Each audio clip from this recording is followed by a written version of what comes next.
Perkenalkan Pak, nama saya Airin Tania Purba dengan NIM 12S25046 dari Prodi Sistem Informasi. Jadi di sini saya akan menjelaskan mengenai tugas T01, tugas pemrograman prosedural. Di sini ada 5 soal dan 5 soal ini akan diselesaikan akan dibuat dalam satu file. Program tersebut akan dibuat dalam satu program. Di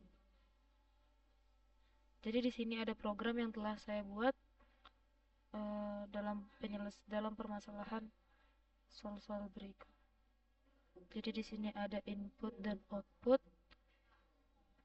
Baik, ini adalah program yang telah saya buat, Pak. Pertama di sini kita ada hashtag include_studio.h ini sebagai include_studio.h ini untuk memanggil library atau sebagai header file. Dan di sini ada include string h yaitu untuk memanggil library string, dan ini ada input math yaitu untuk memanggil library dalam matematika. Jadi di sini dimulai dengan integer main. Integer main ini untuk sebagai awal dari untuk mengeksekusi sebuah program. Main merupakan awal sebagai eksekusi sebuah program. Dan di sini saya membuat variabel itu label dengan tipe data char. Di sini arraynya 20. Di sini saya memakai percabangan, di sini pakai loop dengan while. Dan sini ada scanf. Scanf ini untuk mengembalikan return type atau meminta user untuk menginput. Di sini %s karena di sini tipe datanya itu ada char. Selanjutnya di sini koma label tidak sama dengan of ini. Maksud dari tidak sama dengan artinya selama scan tidak mengembalikan of, maka loop akan terus berjalan. Dan di sini ada if, percabangan if. Di sini ada strcmp, strcmp, dan di sini membandingkan apakah label koma sol sama d sama dengan 0. Jika dia benar, maka dia akan lanjut ke program ini int dengan mendeklarasikan jadi strcmp ini membandingkan isi variabel label dengan string soal 1. Jadi jika benar maka dia akan lanjut ke program ini. Di sini saya mendeklarasikan integer a, b, baru sini saya buat scanf %d. Jadi ini sama aja kalau kita buat satu-satu. Jadi sini saya buat sekaligus dua-duanya %d dan a dan b, dan ini sebagai agar dapat menerima sebagai alamat. Jadi dan a dan b. Jadi di sini saya membuat percabangan if ini dimaksud jika a lebih besar sama dengan 0 dan b lebih besar sama dengan 0 dan a lebih besar dalam kurung a kurang b, maka dia akan menuliskan overflow. Jadi di sini misal nih ada inputan soal 1 yaitu ada a nya itu 2147483647 dan b nya itu 1. Jadi kalau kita nantikan a nya tadi 2 itu lebih besar sama dengan 0, benar. Dan di sini b nya lebih besar dari 0 ya, karena 1 lebih besar dari 0. Dan di sini ada a lebih besar dari a dikurang b. Jadi kalau semisal di sini 2147483647 dikurang 1, maka hasilnya adalah 214748364746. Maka kalau kita dibandingkan dengan a lebih besar dengan hasil tersebut, maka pernyataan itu benar. Maka nanti output yang diberikan adalah overflow. Garis n ini sebagai buat garis baru.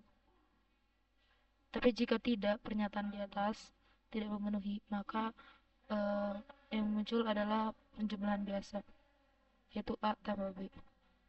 Baru selanjutnya di sini ada soal yang kedua, yaitu jika user memasukkan inputan tidak soal 1, maka dia akan lanjut ke sini.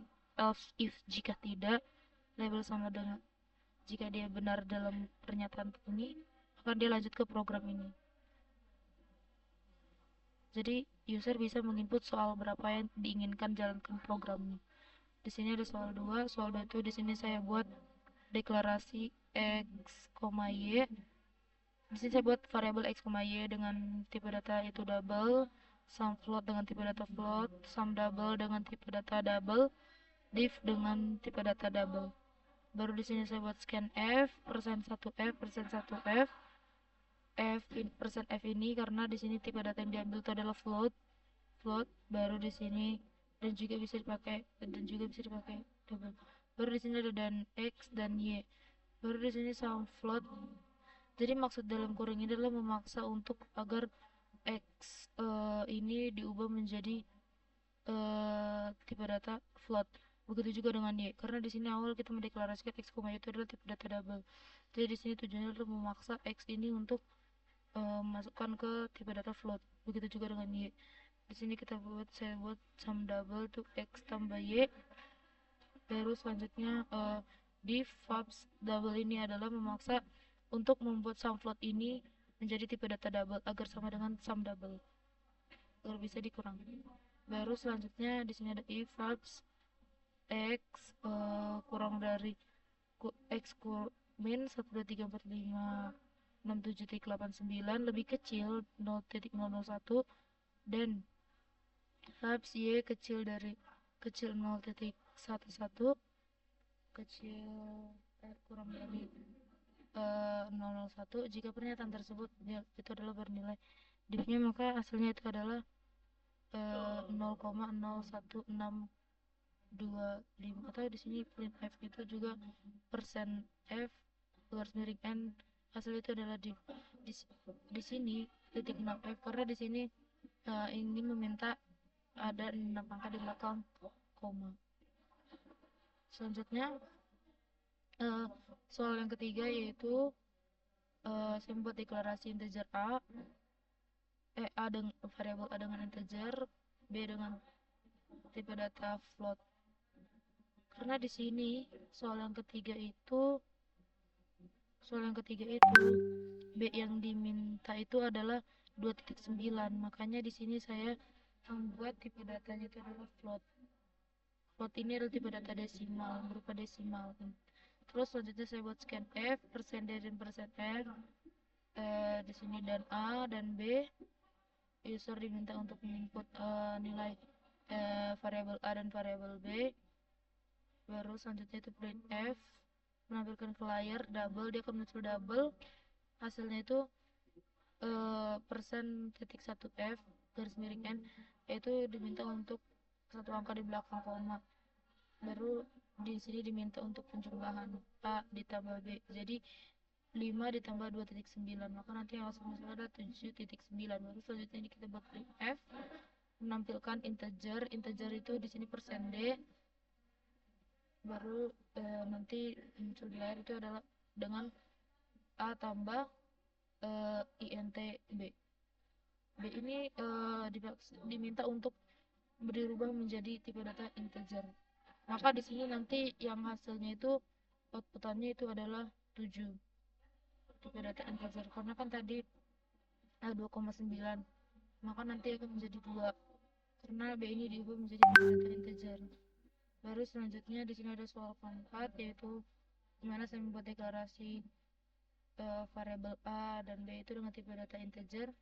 Baru di sini ada scan f, persen d persen e, persen d persen d, dan a, koma dan a dan b. Dan jangan lupa untuk dalam bahasa C ini penting untuk titik koma akhir dari pengetikan seperti ini, titik koma. Jadi selanjutnya itu ada print f, logical ini muncul itu dengan persen d. Baru di sini yang dimunculkan itu a lebih besar dari 0 dan b lebih besar dari 0. Maka kalau pernyataan ini tersebut benar, maka dia akan memunculkan 1, karena dalam bahasa C ini pemrograman jika benar dia akan munculnya adalah 1 itu benar, tapi kalau 0 itu false. 1 itu true, 0 itu false. Dan di sini bitwise ya seperti pada contoh soal, outputnya itu bakal 0. Kenapa? Karena kan di sini kan yang diminta inputnya 2 dan 4. 2 dan 4, misal A itu adalah 2 dan B itu adalah 4. 2 dan 4 itu pernyataannya false, maka dia akan munculnya adalah 0. Selanjutnya di sini ada soal kelima. Soal kelima itu ada saya buat deklarasi A, B, C. Di sini saya buat scan F, persen D, persen D, persen D, lalu dan A dan B dan C. Baru sini saya buat percabangan if. Jika A ditambah B lebih besar sama dengan C, maka dia akan bernilai true. Tapi jika tidak, dia akan bernilai false. Jadi di sini Pak, saya akan mencoba merangkainya, tapi saya sebelum dahulu saya akan mengcompile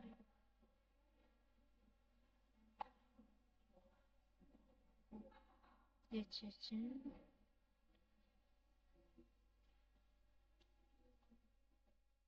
T01.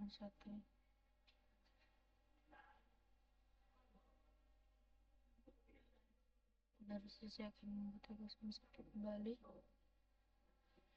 Maka di sini diminta untuk menginput soal mana yang pengen kita masukkan. Di sini saya ingin memasukkan soal yang pertama. Saya salin. Di sini saya tampilkan Ctrl V, baru enter. Maka di hasilnya overflow. Kenapa? Seperti tadi saya bilang, jika inputannya 21 47 2147 83 647 dikurang 1 itu kan 21478 3646. Itu kan akan lebih kecil daripada 2147483647. Maka hasilnya adalah overflow. Baru selanjutnya saya akan memasukkan soal yang kedua, Pak. Di sini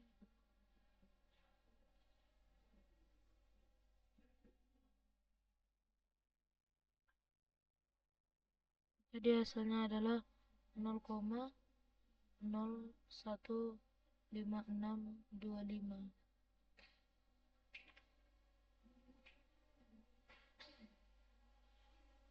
Maka di sini kenapa harus 0,015625?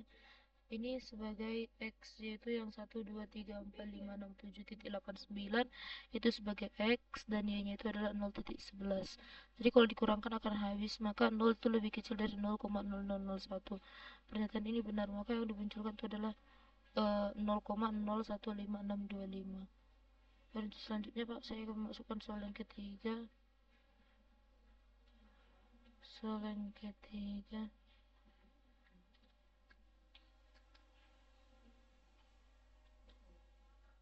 Ctrl V. Soal yang ketiga di sini ada A-nya itu 5, B-nya itu 2.9. Inilah yang soal ketiga itu kenapa INT-nya bisa 7, karena di sini pas print F ini B ini diminta untuk mengubah datanya menjadi integer. Tanda kurung inilah sebagai perubahan. Wajib ada tanda kurung. Lalu selanjutnya kita buat lagi program yang kita buat inputan soal yang keempat. Soal yang keempat, Ctrl V. Baru di sini ada logikalnya 1, betulnya 0. Karena di sini adalah A itu sebagai 2, B itu sebagai 2 itu A, B itu 4. Kita lihat program yang keempat, 2 lebih besar daripada 0, 4 lebih besar daripada 0. Pernyataan itu adalah benar, maka akan muncul angka 1. Dan selanjutnya bitwise itu kenapa 0? Karena di sini 4 dan 2 itu berbeda, maka di sini bitwise itu adalah 0. Baru selanjutnya kita masukkan soal yang ke 5. Inputannya itu ini soal 5 1 2 3. Ctrl V. Maka hasilnya adalah bernilai benar, karena kita lihat program di sini A ditambah B, A itu 1, B itu 2, C itu 3, 1 tambah 2 itu 3. 3 lebih besar sama dengan C, itu benar, 3 lebih besar sama dengan 3. Maka pernyataan tersebut benar. Dari sini saya bisa memahami bahwa hashtag include ini tidak hanya studio.h aja yang bisa kita pakai, tapi ada bisa string.h, map.h, sesuai dengan kebutuhan apa yang kita pakai saat menjalankan program.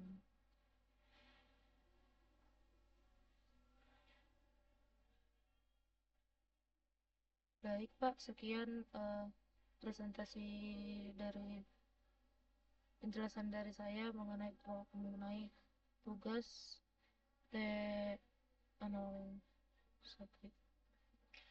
Kurang lebihnya mohon maaf Pak. Terima kasih Pak.